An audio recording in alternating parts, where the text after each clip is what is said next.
칭찬, 작은 칭찬에도 사람이 교만해지고 우쭐하는 사람이 있습니다. 이런 사람은 조금 문제가 있을 수 있습니다.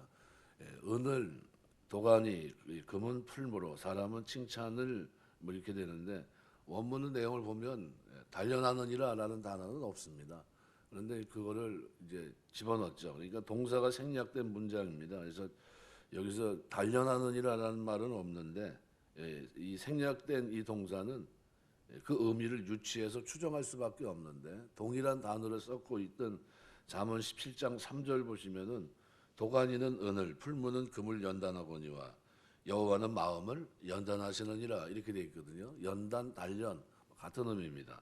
그래서 여기 쓰였던 빠안이라는 단어가 연단, 단련의 의미를 가지고 있는데 그래서 빠안이란 말은 본래 시험하다 또는 검사하다 또는 입증하다라는 의미로 사람의 마음을 시험하고 폐부를 시험하시는 하나님의 테스트를 가르칠 때 주로 사용하는 그런 단어입니다. 그래서 여기 다양한 해석이 가능하겠지만 이거 본문을 가만히 들여다보면 사람이 어떤 칭찬을 하는가 보면 그 사람의 됨됨이 가치관을 알 수 있다는 해석이 있고요. 또 반대로 그가 어떤 칭찬을 받는가 하면 그 사람의 가치를 알 수 있다라는 해석이 있습니다. 하지만 도가니 또는 풀무는 원래 금속에 열을 가하는 기구입니다. 그래서 도가니나 풀무에 금속을 넣고 열을 가할 때 나오는 이 불순물을 보고 금속의 그 순도를 알 수 있고 그것도 이러한 재련 과정을 통해서 순수한 금이나 은도 얻을 수 있습니다. 사람이요, 이 어느 위치에 서봐야 그 사람의 진짜가 나타납니다. 그 위에 서보지 못하면요, 그 사람의 진면목을 볼 수가 없습니다. 대부분 그래요. 그래서 이러한 점을 생각해 본다면 여기서 얘기하는 칭찬은 그 사람에게 가해지는 칭찬으로 보는 것이 더 타당합니다. 그러니까 칭찬이 없을 때는 모르는데 칭찬을 해보면 그 사람이 어떤 사람인지 드러난다는 거예요. 이게 그 사람에게 칭찬이 주어졌을 때 어떻게 반응하는가 보면 그의 됨됨이, 그릇의 크기를 알 수 있다는 겁니다. 그리고 이러한 점에서 고난이나 역경이 사람을 내리누르는 무겁고 차가운 시험이라고 한다면 칭찬은 사람을 들뜨게 만드는 가볍고 뜨거운 시험이라고 할 수 있습니다. 우리가 이 고난이라고 하는 양면성을 가지고 있는 이 고난 속에서 어떤 태도를 취하느냐 하는 것은 대단히 중요하겠죠. 그래서 우리가 고난뿐만 아니라 잘되고 형통하거나 또는 칭찬을 받을 때에도 매우 조심스러워야 됩니다. 그런데 많은 사람들은 고난을 받으면 쉽게 낙심합니다. 그 고난의 자리가 하나님 원망하는 자리가 되고 배도의 자리가 될 수가 있습니다. 그런데 조그만 칭찬에도 인해 교만해지고 맙니다. 이거 아주 매우 위험한 일입니다. 그래서 사람이 들뜨고 교만해질 때 자제력을 잃게 되고 또는 분수가 넘는 일을 벌이면서 돌이킬 수 없는 위기, 곤경에 빠지는 법이 됩니다. 그래서 우리가 진짜 하나님께서 하나님으로부터 쓰임받는 종이 되기를 원한다면 고난과 역경이 올 때 인내하는 것은 물론이고 잘되고 형통할 때에도 들뜨거나 교만해지지 말아야 됩니다. 그래서 그게 가해질 때 하나님의 은혜가 나에게 가해질 때 내가 어떤 모습이 돼야 됩니까? 우쭐하지 말아야 된다는 거죠. 오히려 겸손히. 그래서 사람들로부터 칭찬을 들을 때 자신을 드러내거나 자랑하는 대신에 그 모든 일을 이루신 하나님께 영광을 돌려야 됩니다. 오직 모든 일을 다한 후에도 무익한 종입니다. 나는 마땅히 해야 할 일을 했을 뿐입니다. 끝까지 겸손을 잊지 말아야 됩니다. 그래서 그래야 하나님으로부터 더 큰 칭찬이 있습니다. 그래서 이 부분을 해석하고 있는 표준 세번역 같은 거는 이렇게 표현합니다. 도가니는 은을, 화덕은 금을 단련하지만 칭찬은 사람됨을 달아볼 수 있다. 이렇게 표현했어요. 이거 우리를 달아보는데 뭐로 달아본다는 겁니까? 칭찬으로. 고난 속에서는 잘 드러 아주 너무 명백하지만 칭찬은 어떻게 해요? 확연하게 드러난다는 겁니다. 공동 번역은 이렇게 번역합니다. 도가니에서 금이나 은을 재련하듯 칭찬해 보아야 사람을 안다. 그랬어요.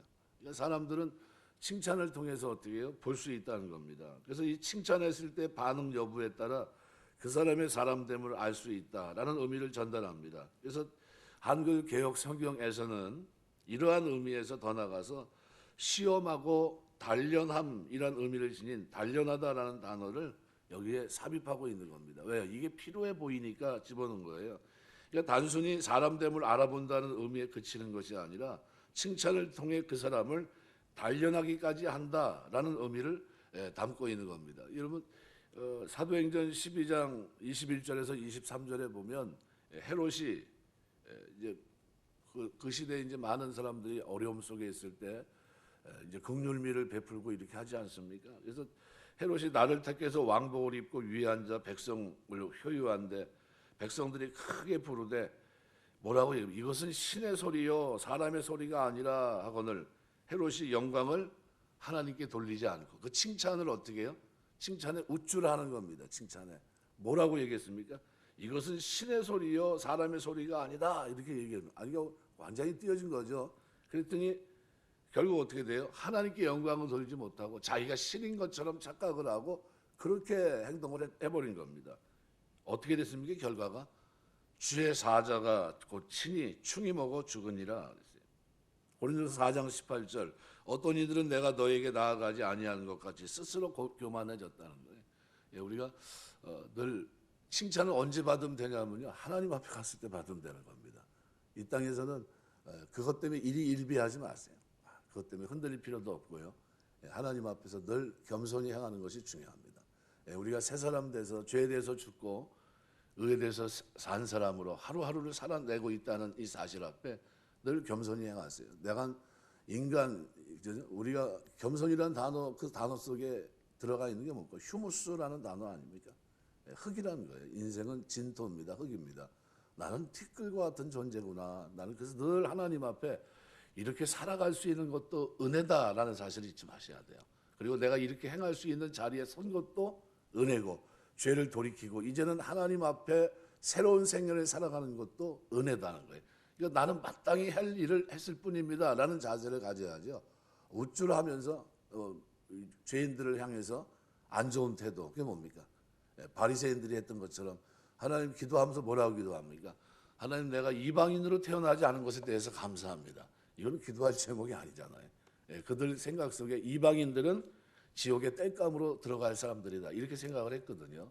그러니까 그런 것들이 올바르지 못한 거죠. 그런 태도들이 오히려 하나님 앞에 더 겸손한 모습이 돼야 되지 않나. 그래서 작은 칭찬에 교만해지는 사람은 결코 크게 쓰임받지 못합니다.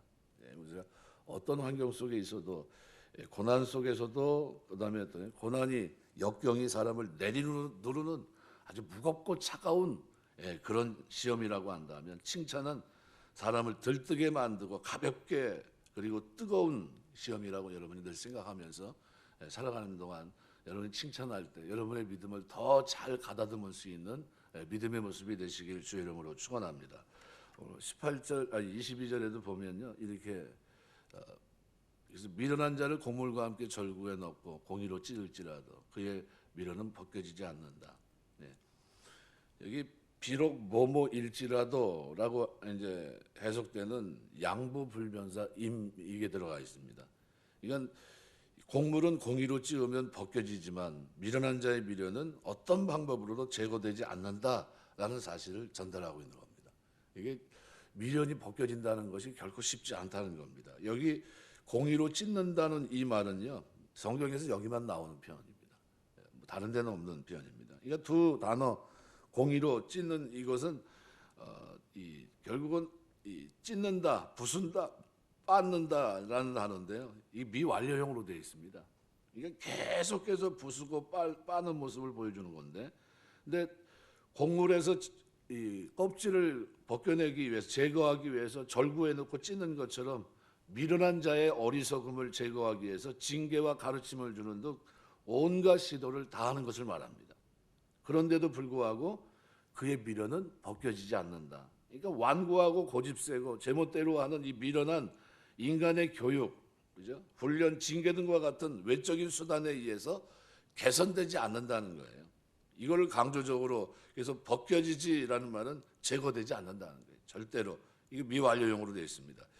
강한 부정을 나타내는 부정어로와 함께 쓰였어요. 이건 절대로 그의 어리석음은 제거되지 않는다. 아주 깊은 절망감을 전해줍니다. 그러니까 한글 개역 성경이 번역되지 않은 단어가 또 나와 있는데 여기 메알라이우라는 단어인데요. 이것은 뭐뭐로부터라는 거예요. 전치사. 그래서 이거와 이제 뭐뭐 위에라는 단어가 합쳐져서 그의 위로부터라는 이 직역할 수 있는 단어거든요. 그러니까 이 단어가 여기 포함되어 있다고 본다면 그러면 이러한 표현들을 쓴 이유는 뭐겠습니까? 그의 미련이 그에게 너무나 강하게 밀착되어 있어서 그로부터 영구히 떨어지지 않는다는 거예요. 아무리 떼려고 해도 떼어지지 않고 아무리 벗기려고 해도 벗겨지지 않는다는 거예요. 이게 굉장히 안타까운 모습이죠. 그래서 이 미련하다고 하는 것은 지혜에 대한 거부입니다. 개별적이고 지엽적인 행동으로 치부될 수 없고 사람의 인격 전체와 관련돼서 나타내는 특성입니다.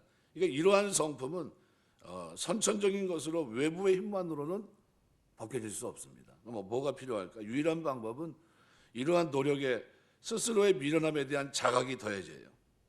하나님 이 미련으로부터 나를 벗겨달라고. 뭘까요? 하나님 없다. 그래서 성경은 계속 미련한 자는 하나님이 없다 하느니라 계속 강조합니다. 그죠? 그들의 전제가 뭡니까? 무신론이에요. 무신론. 이 무신론의 대표격이 뭡니까? 공산주의입니다.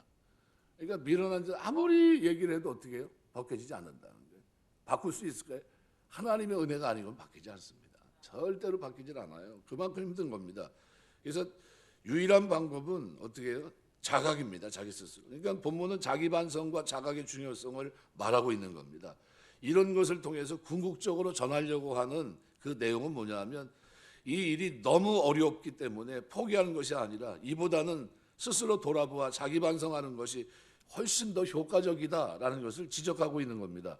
그럼 여기서 말하고 있는 곡식을 절구해 놓고 찢는 이 행위는 껍질을 벗기기 위해서입니다. 그러니까 미련한 자를 절구해 놓고 찧어도 미련이 벗겨지지 않는다는 것은 인간에게 있어서 미련함이라고 하는 것은 지독히도 집요하고 그 어떤 수단을 써도 제거하기가 매우 힘들다는 사실을 보여주는데 대표적인 사람이 있다면 구약의 애굽왕 바로입니다.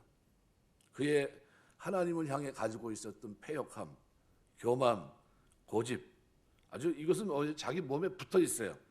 그거를 좀 떼어내고 싶은데 하나님이 그에게 보여준 게 뭡니까? 10가지 기이한 일이에요. 상상하지도 못할 엄청난 일들이 벌어졌습니다. 심지어 장자의 죽음까지 있지 않습니까? 그런데도 어떻게 해요? 그렇게 하나님의 징계를 수차례 받았지만 결국은 어떻게 해요? 변함이 없다가 결국 맏아들이 죽은 결정타를 밟고 항복했는데 진짜 항복입니까? 아니요, 또 쫓아가잖아요. 그러니까 성경을 보면 정말 불행하게도 하나님의 택하신 성민이라는 이스라엘 백성들의 모습은 그러면 바로와 좀 달라야 될 거 아니에요. 구원받은 사람들은. 그렇습니까? 그렇지 못해요. 왜냐하면 끊임없이 출애굽 사건을 통해 바로에 대한 심판을 분명히 받고 또 나아가서 하나님의 선민으로 어떤 족속보다 그 큰 하나님의 사랑, 은혜 이것을 경험하고 누리고 있음에도 불구하고 점차 배가 부르게 되니까 하나님을 떠나 우상을 쫓기 시작하고 그러면서 하나님으로부터 부지런히 당신의 종들을 보내는 일들을 감당하게 됩니다. 하나님의 종들이 가서 그들을 교훈하고 거듭하여 재앙을 통해서 징계하면서 계속 얘기한 게 뭡니까? 돌아오라는 거예요. 돌아오는 거예요. 돌아오라. 계속. 하지만 그들은 패역한 모습으로 선지자들을 죽이기까지 하면서 자기의 죄악을 고집합니다. 자기 가지고 있던 잘못된 신앙을 유지하려고 합니다. 때문에 하나님께서는 이들을 향해서 이사야 48장 4절 보면 너는 완악하여 내 목의 힘줄은 무쇠요 내 이마는 노시라. 이 무슨 얘기입니까? 단단해가지고 그냥 바뀌지 않는다는 거예요. 그러니까 실로 그들에 대한 사망 선고와 다름없습니다. 왜 그랬습니까? 이것은 하나님께서 아무리 변화를 요구해도 아무리 변화시키려고 해도 그들은 결국 변화가 안 되니까 하나님이 마지막 수단을 쓴 게 뭡니까? 이방의 몽둥이를 가지고 온 땅을 흩으시는 심판을 행합니다. 이게 바벨론 70년 이스라엘 백성들의 고난입니다. 고난. 그렇게 예레미야가 가서 이사야가 얘기해도 들어요 안 들어요? 안 듣지 않습니까? 결국은 어떻게 너희가 70년 만에 다시 돌아오게 되고 70년간 흩어지게 된다. 뭐 이 얘기를 해도 뭐라고 얘기합니까? 귓등으로 듣지도 않습니다. 결국은 다 잡혀가요. 여러분 이 본문을 통해서 아무리 공의로 찧어도 껍질이 벗겨지지 않는 곡식은 결국 내어 버려질 수밖에 없다는 사실을 기억해야 됩니다. 이게 무슨 얘기냐면요. 신앙생활하면서 아무리 얘기를 해도요 변화되지 않는 거예요. 이제 신학성경에 보면 뭐가 나옵니까? 농부이신 하나님, 그죠? 그 농부이신 하나님, 포도나무이신 그리스도, 한번 가만히 생각해 보세요. 이게 열매가 농사를 지면 기가 막힌 농사가 되지 않겠습니까? 열매가 기가 막히게 왜요? 창조주 하나님이 농부죠. 그리고 그 예수님, 그 하나님의 아들이 뭐예요? 포도나무라고 비유한다면 거기에 접붙임 받은 가지들은 열매를 맺을 수밖에 없어요. 그런데도 불구하고 열매를 맺지 못하고 있다. 그는 뭐가 일어난 겁니까? 기적이 일어난 거예요. 그게 기적입니다. 그런 은혜 속에서 사는데 변화되지 않는 게 기적이란 거예요. 그렇게 빻고 또 빻고 변화의 얘기를 계속 하는데도 회개하지 않고 열매를 맺지 못하는 그 모습을 성경이 담고 있는 겁니다. 그들은 어떻게 되겠다는 거예요? 결국은 버리겠다는 거예요. 그러니까 우리가 신앙 안에서, 믿음 안에서 변화되는 이게 뭡니까? 복이에요. 우리가 날마다 하나님 앞에서 깨어지고 성령의 열매를 맺는 여러분 되시길 주의 이름으로 축원합니다. 이게 너무나 큰 은혜예요. 그래서 22절의 이 말씀은 미련한 자를 곡물과 함께 절구에 넣고 공의로 찌을지라도 그의 미련은 벗겨지지 않는다. 그런데 그렇게 미련했던 내가 지금 예수 믿고 겸손한 자가 되고 하나님 은혜 안에서 어떻게 변화되고 있다는 거예요. 그럼 이거 감사 조건 아닙니까? 너무 감사하지 않습니까? 그래서 우리가 살아가면서 이스라엘 백성처럼 아무리 큰 은혜와 사랑을 입은 선민들일지라도 패역한 모습으로 죄악을 고집하고 오히려 더 계속 그걸 유지하면 결과가 뭡니까?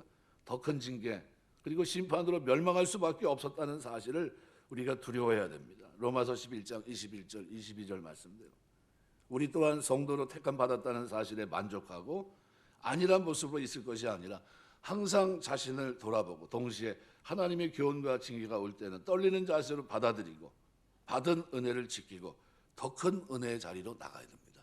계속해서 그래서 골로새서 말씀은 지난 금요 철학기도 때 말씀드렸지만 죽이고 벗어버리라 해요. 제일 먼저 하는 게 그만입니다. 하나님 앞에 죽이고 벗어버려라. 하나님께서 원하지 않는 그 삶을 먼저 집어 던져야 돼요. 이사야 41장 25절 그러므로 여호와께서 맹렬한 진노와 전쟁의 위력으로 이스라엘에게 베푸심에 그 사망으로 불붙듯 하나 깨닫지 못하며 몸이 타나 마음에 두지 아니하는도다. 변화가 없다는 거예요. 공의로 찌어도 벗겨지지 않는다는 거예요. 미련이. 하나님 경외할 수 있는 이 마음이요. 이게 그냥 주어지는 축복이 아니라 성령 하나님의 감동 속에 주어진 축복입니다. 그래서 회개는요. 내가 할 수 있는 게 아니에요. 하나님이 도와주시고 하나님이 찾아오셔야 되는 겁니다. 그냥 눈물이 나옵니까? 뉘우침이 됩니까? 이 마음의 할례가 됩니까? 안 돼요. 하나님의 은혜입니다. 로마서 2장 5절 다만 내 고집과 회개치 아니한 마음을 따라 진노의 날 곧 하나님의 의로우신 판단이 나타나는 그날에 임할 진노를 내게 쌓는도다 그랬어요. 말씀 맺겠습니다. 오늘 2절 봤는데요. 앞절은 뭐 그럴 수 있다고 생각할 수 있겠지만 22절 하나님이 성령의 감동 속에서 내 마음에 마치 공의로 절구 속에 나를 계속 두들길 때 말씀으로 두들길 때 그럴 때 우리가 어떻게 해요? 변화되시길 주의 이름으로 축원합니다. 끊임없이 변화돼서 새 마음, 그죠? 새 사람 돼서 하나님 백성으로 사는 동안 진짜 하나님의 기대에 부응하는 은혜에 부응하는 그 삶이 저와 여러분의 생활 속에 그죠? 살아가는 동안에 믿음의 여정 속에 늘 충만케 되시길 주의 이름으로 축원합니다. 기도하겠습니다.